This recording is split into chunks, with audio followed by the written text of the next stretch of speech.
In the quiet and serene village of Vedapuri lived a devout Brahmin. Every day, as the first rays of the sun painted the sky with hues of pink and orange, he would sit cross-legged in front of the family shrine, deep in prayer. His heart filled with boundless devotion for the deity who watched over his family with a benevolent gaze. One fateful morning, amidst his solemn whispers of devotion, a scurrying mouse disrupted the tranquility. With bold irreverence, it snatched the prasad, the sacred food offering, right before the Brahmin's wide eyes. Astonished, he pondered, could this tiny creature, daring enough to steal from the divine, be more powerful than the deity itself? In that curious moment of revelation, he gently tied the mouse at the place of worship, now directing his prayers to the tiny being, believing in its might. But the tale took a twist. The mouse, now basking in attention and adoration, fell prey to the claws of a jealous cat.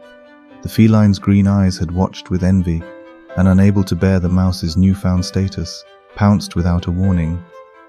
The mouse stood no chance in the swift, fierce battle that ensued. With a heavy heart, the Brahmin observed this change of guard. It was the cat that now held the title of the Mightiest, and thus began the era of its worship. However, the throne of power was never meant to rest. The Brahmin's loyal dog, sensing the shift, unleashed its wrath upon the unsuspecting cat. The fight was swift and brutal, leaving the cat wounded and defeated. Once again, the scales of power tilted, and the dog, with its triumphant bark, claimed its place in the sanctum, being worshipped as the new bearer of strength. The cacophony of the dog's incessant barking soon echoed through the walls of the Brahmin's home. The relentless noise gnawed at the peace of his wife, leading her to hurl a brick at the barking dog in sheer exasperation. The impact left the dog whimpering in pain, and the Brahmin, once again, stood amidst the shifting sands of power. His wife, with her unyielding brick, emerged as the most powerful in his eyes. The Brahmin, in his quest to worship the Supreme, now turned to his wife with words of adoration. Regardless of her slumber or chores, she was summoned to the shrine, to be revered as the most potent. The relentless worship soon wore thin, leaving her exhausted and yearning for respite. Frustrated, she declared the entire ordeal a farce, earning the Brahmin's fury for questioning his wisdom. The echoes of his angry words left her in tears, unveiling before the Brahmin his own might. In the face of his wife's tears, the Brahmin's eyes were opened to a new understanding. It dawned upon him that perhaps the power he sought did not dwell in the beings around him, but within his very soul. He decided with a newfound confidence to worship himself, proclaiming loudly to the winds, "I am God, I am the greatest, I am everything." But as the days turned into nights, a revelation struck him like a bolt of lightning amidst a stormy night. He felt himself ensnared in the clutches of his desires, compelling his every action, guiding his every decision. Could it be that his desires held the ultimate power? He pondered. Eager to bow to the most powerful force, he started worshipping his desires. Yet as quickly as this thought had blossomed, it withered away. He understood that his desires were but whispers of his senses, devoid of strength of their own. It was sight, hearing, smell, taste, and touch that painted desires with colors of temptation, compelling the soul to dance to their tune. Thus, the Brahmin's journey led him to the worship of his five senses, as he sought the force that held the strings of the universe. Amidst this worship, he unraveled the intricate tapestry of life, understanding the vital role of the mind, the silent orchestrator behind the senses. The Brahmin, bathed in the light of this revelation, now turned his adoration towards his mind.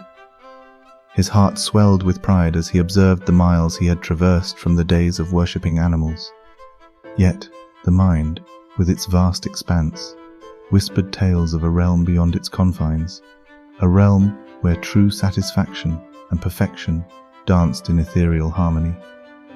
He ventured deeper within himself, past the bustling lanes of thoughts and emotions, arriving at the silent chambers of his heart. Amidst the peace, joy, and harmony that cradled his heart, he found a void, a yearning for the supreme power that lay beyond the realms of the mortal world. With hopeful steps, the Brahmin delved further into his soul's embrace, where whispers of divine fulfilment echoed. He bathed in the ethereal glow, feeling the warm embrace of his soul, yet the cosmic dance of the universe whispered tales of a force that lay beyond, a force that painted the cosmos with strokes of eternal light and boundless love. The Brahmin's journey did not halt, his steps guided by the celestial whispers, leading him deeper within his own existence. And there, in the silent depths, he met the Supreme Self. In the embrace of the Supreme Self, the quest that had painted the Brahmin's days and nights reached its melodious crescendo. He observed the boundless expanse, feeling the pulses of the universe dancing in harmony. The Supreme Self, the eternal symphony of creation and creator, whispered tales of cosmic love, enveloping the Brahmin in a celestial embrace. Here, at the journey's serene end, the Brahmin, bathed in ethereal light, understood the dance of the cosmos. The Supreme Self, the eternal, all-pervading force, emerged as the highest, cradling worlds in its boundless embrace, painting the universe with strokes of boundless love and eternal light. Amidst the celestial dance, the Brahmin found his eternal abode, his heart forever entwined in the cosmic symphony of the Supreme Self, the highest.